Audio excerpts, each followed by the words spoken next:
அனைவருக்கும் இனிய வணக்கம். டாக்டர்ஸ் கிச்சன் தமிழில் இன்றைக்கி கேசரியின் கதை பார்க்கலாம்.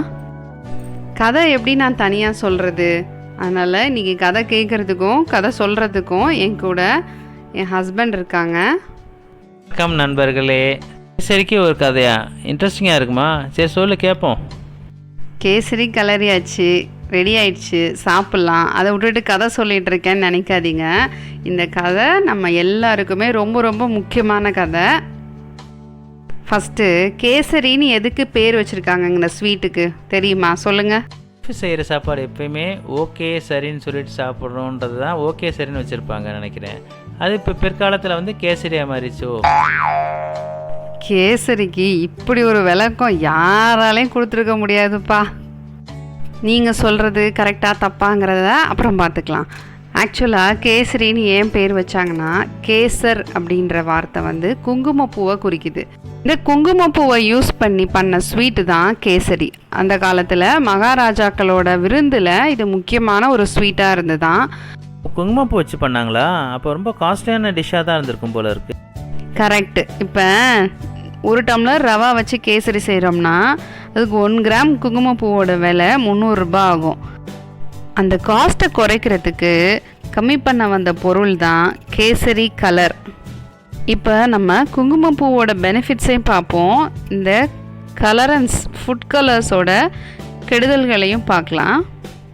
குங்குமப்பூவை பயன்படுத்துகிறத நிறுத்துறதுக்கான காரணம் காஸ்ட்டு தான்.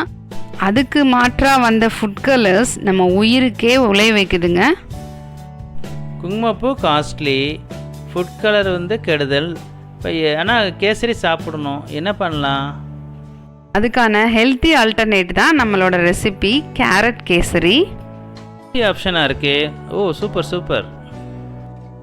இந்த பூ தான் குங்குமப்பூ. இதில் ஆரஞ்சு கலரில் 3 பீஸ் இருக்குல்ல, அந்த பூவோட மகரந்த தாள். அது இந்த மாதிரி ஒவ்வொரு பூவுலேருந்தும் அந்த மகரந்த தாள் எல்லாத்தையும் கலெக்ட் பண்ணி வர்றது தான் குங்குமப்பூன்னு நம்ம கடைகளில் பார்க்குறது. இந்த பூலேருந்து மகரந்த தாளை பிடிச்செடுக்கிற வேலை ரொம்ப டைம் கன்சியூமிங்காகவும் அதுக்கு நிறைய ஆட்களும் தேவைப்படுறதுனால இந்த பூவோட விலையும் ரொம்ப காஸ்ட்லி ஆயிடுச்சு. அதே மாதிரி இதோட உற்பத்தியும் ஒரு சில இடத்துல தான் நடக்கிறதுனாலையும் இது ரொம்ப காஸ்ட்லியான ஸ்பைஸாக இருக்குது. இந்த கேசர் அப்படிங்கிற குங்குமப்பூவோட துகள்களை கேசர் பவுடர்னு க்ரஷ் பண்ணி ஃபஸ்ட்லாம் விற்றுட்டு இருந்தாங்க. அந்த கேசரி பவுடரை யூஸ் பண்ண ஸ்வீட்டு தான் கேசரி. ஆனால் இப்போது அந்த கேசரி பவுடர் அப்படிங்கிற பேரை வச்சுட்டு நம்ம கெமிக்கல்ஸை யூஸ் பண்ண ஆரம்பிச்சிட்டோம். குங்குமப்பூவோட மெயின் பெனிஃபிட்டே அது கேன்சர்லேருந்து நம்மளை ப்ரொடெக்ட் பண்ண தான். ஆனால் இதுக்கோடைய ஆப்போசிட்டான இந்த கேசரி கலர் கேன்சரை நமக்கு உருவாக்குது. இந்த கேசரி கலர் அல்லது மற்ற food colours, artificial food colours எல்லாமே எவ்வளோ கெடுதல்ங்கிறத நீங்கள் புரிஞ்சுக்கணுங்கிறதுக்காக தான் இந்த வீடியோ பண்ணியிருக்கேன். இதில் பாருங்கள், கேசரி பவுடரோட பேர் என்னென்னா டார்ட்ரசின் என்ற கெமிக்கல். அந்த கெமிக்கல் எதுலேருந்து தயாரிக்கிறாங்கன்னு பாருங்கள், பெட்ரோலியம் ப்ராடக்ட் தான் அது. நம்ம வாசத்துக்காக பாலில் ஒரு சொட்டு பெட்ரோலை கலந்து குடிக்க முடியுமா? அது மாதிரி தான் இருக்குது இந்த ஃபுட் கலர்ஸ் 1 பிஞ்சை நம்ம ஃபுட்டில் சேர்த்துக்கிறதும். அதுக்கான ப்ரூஃப் தான் நான் இப்போ இதெல்லாம் காமிச்சிருக்கேன். அதனால் எதுக்காக இருந்தாலும், எந்த ஃபுட்டுக்காக இருந்தாலும் இனிமேல் ஃபுட் கலர் யூஸ் பண்ண மாட்டோன்னு நீங்கள்லாம் உறுதி எடுத்துக்கோங்க. ரொம்ப ரொம்ப ஈஸி மெத்தட் என்ன தெரியுமா? அதை நான் வாங்கவே மாட்டேன்னு நம்ம முடிவெடுக்கிறது தான். இப்போ ஃபுட் கலர் இல்லாமல் கேசரி எப்படி செய்யலான்னு பார்க்கலாம் வாங்க. கேரட் துருவிட்டு ஒரு டம்ளரில் அளந்து வச்சுருக்கேன். நெய் ஒரு 4 டேபிள் ஸ்பூன், முந்திரி பருப்பு 10, ஏலக்காய் பவுடர் 1/2 ஸ்பூன், அதே டம்ளரில் ரவா 1 டம்ளர், சர்க்கரை 1 டம்ளர். ஒரு அடிகனமான பாத்திரத்தை அடுப்பில் வச்சு நெய் ஒரு 2 டேபிள் ஸ்பூனை ஃபஸ்ட்டு ஆட் பண்ணிக்கோங்க. அதில் நம்ம முந்திரியை ஃபஸ்ட்டு வறுத்து எடுத்துக்கலாம். இது 1 பாட் ரெசிபின்னு சொல்லுவாங்க, அந்த மெத்தடில் செஞ்சுருக்கேன். 1 பாட் ரெசிபியா? அப்போ பாட்டில் செய்ய போறியா? இதுங்க அந்த முந்திரி பருப்பை ஆட் பண்ணிவிட்டு சொல்கிறேன் உங்களுக்கு. 1 பாட் ரெசிபின்னா ஒரே பாத்திரத்தில் ஃபுல் சமையலையும் சமைச்சு முடிக்கிறது, அதுதான் 1 பாட் ரெசிபி. முந்திரி பருப்பை வறுத்து எடுத்துட்டு இந்த நெய்லேயே நம்ம கேரட்டையும் வதக்கிக்க போகிறோம்.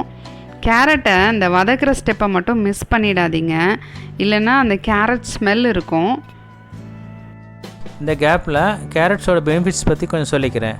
ஒன்றாவது கேரட் சாப்பிட்றதுல விட்டமின் ஏ நிறைய இருக்குது. அதனால் அது சாப்பிட்றவங்களுக்கு கண் பார்வை குறைபாடுகள் வராது. குறிப்பாக அந்த வயசானவங்களுக்கு வரக்கூடிய விழித்திரையில் வரக்கூடிய பாதிப்புலாம் இல்லாமல் இருக்கும். குழந்தைகளுக்கு பார்த்திங்கன்னா விட்டமின் ஏ சத்து குறைபாடுனால கண் பார்வை பிரச்சனைகள்லாம் வரும். அதை இந்த கேரட் சாப்பிட்றது மூலமாக தடுத்துடலாம். கேரட்டில் ஆன்டி ஆக்சிடென்ட்ஸ் நிறைய இருக்குது. அதிகமாக இருக்கிறதுனால குடல் புற்றுநோய் போன்ற புற்றுநோய்கள் வராமல் இது தடுக்குது. சரி, கேரட்டை இவ்வளோ வதக்குனா அதோட சத்துக்கெல்லாம் போயிடாதா? Good question. கேரட்டை பச்சையாகவும் சாப்பிட்லாம், வேக வச்சும் சாப்பிட்லாம். ஃபேக்ட் என்னென்னா, இந்த ஆன்டி ஆக்சிடெண்ட் பீட்டா கேரட்டின் இருக்கு இல்லையா, அது குக் பண்ணுறப்ப இன்னும் அதிகமாகுதான். அப்பா கேரட் கேசரிக்கு டபுள் ஓகே. இந்த நெய்யில் வதக்கிறதுனால அது நல்ல ஒரு ஃப்ளேவர் கொடுக்கும் நம்ம டிஷ்ஷுக்கு. இந்த ப்ராசஸை நம்ம இந்த ரா ஸ்மெல், கேரட் பச்சை ஸ்மெல் போகிறதுக்காக தான் இதை செய்கிறோம். அது வேகணும்னு அவசியம் இல்லை.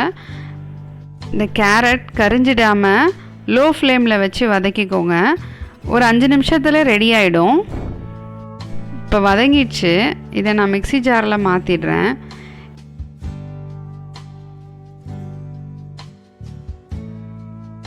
இந்த பாத்திரத்துலேயே இப்போ நான் கேசரி செய்கிறதுக்கான தண்ணியை ஆட் பண்ணிக்க போகிறேன். மொத்தமாக 4 டம்ளர் தண்ணி வேணும். நான் 3 டம்ளர் தண்ணியை ஃபஸ்ட்டு இதில் ஆட் பண்ணிக்கிறேன். 1 டம்ளர் தண்ணி நம்ம கேரட் அரைக்கிற போது நம்ம யூஸ் பண்ணிக்கலாம். இப்போ 3 டம்ளர்ஸ் தண்ணி ஆட் பண்ணிட்டேன். இதில் இப்போ சுகர் ஆட் பண்ணிக்கிறேன்.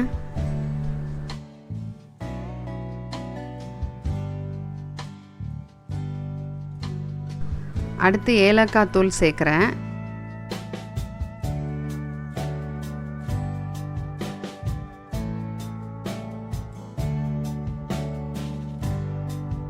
கேரட் பேஸ்ட் ரெடி ஆயிடுச்சு. ஸ்மூத்தாக அரைச்சிருக்கேன். கேரட் பேஸ்ட் எல்லாத்தையுமே நான் இதில் இப்போ ஆட் பண்ணிட்டேன்.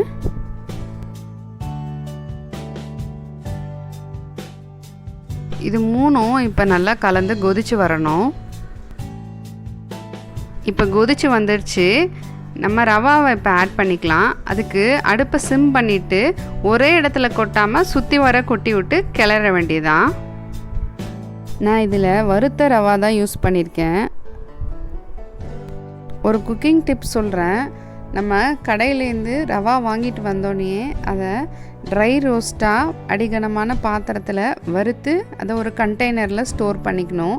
இந்த மாதிரி பண்ணோம்னா நம்மளுக்கு ரவா எப்பயுமே ஃப்ரெஷ்ஷாகவும் இருக்கும், பூச்சிகள் வராது. இப்போ தேவைப்படுறது போது நம்ம ரவா யூஸ் பண்ணுறப்போ உடனே எடுத்து ஆட் பண்ணிக்கலாம். அப்பப்போ வறுத்துட்ருக்கிற வேலை மிச்சமாகும். இந்த டைமில் மீதி இருக்கிற 2 டேபிள் ஸ்பூன் நெய் ஆட் பண்ணிக்கிறேன்.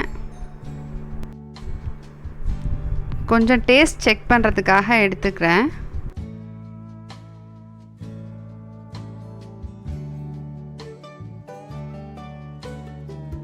தேவைப்பட்டால் இந்த சமயத்தில் நம்ம எக்ஸ்ட்ராவாக சுகர் ஆட் பண்ணுறதுனா ஆட் பண்ணிக்கலாம். இந்த சிம்லேயே வச்சு வேக விட்டிங்கன்னா நல்லா ரவா வெந்து வரும். ஃபுட் கலர் நம்ம இதே கேரட்டை வச்சு ரெடி பண்ணலாம். பட் அந்த ப்ராசஸை விட இது ரொம்ப குவிக்காகவும் ஃப்ரெஷ்ஷாகவும் நம்ம சேர்க்குறதுனால நமக்கு இது பெனிஃபிஷியலாகவும் இருக்கும், ஹெல்த்தியாகவும் இருக்கும். கலர்ஃபுல்லான கேசரியும் கிடச்சிடுச்சு.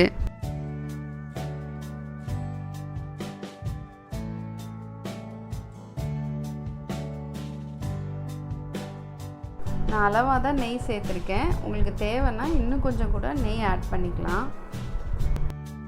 லாஸ்ட்டாக நம்ம முந்திரி பருப்பை ஆட் பண்ணிக்கலாம். கன்சிஸ்டன்சியும் கலரும் எப்படி இருக்குன்னு பாருங்கள். குங்குமப்பூ வச்சு பண்ணினாலும் இதே கலர் தான் கிடைக்கும். பார்க்க கலர்ஃபுல்லாக இருந்தது போலே டேஸ்ட்டும் ரொம்ப அருமையாக இருந்தது. நீங்களும் வீட்டில் செய்யுங்க, என்ஜாய் பண்ணுங்கள்.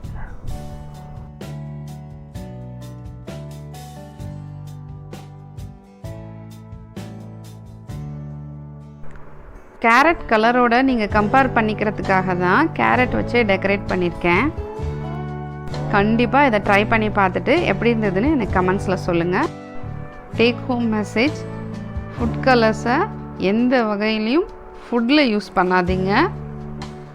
Stop food colours. நன்றி, வணக்கம்.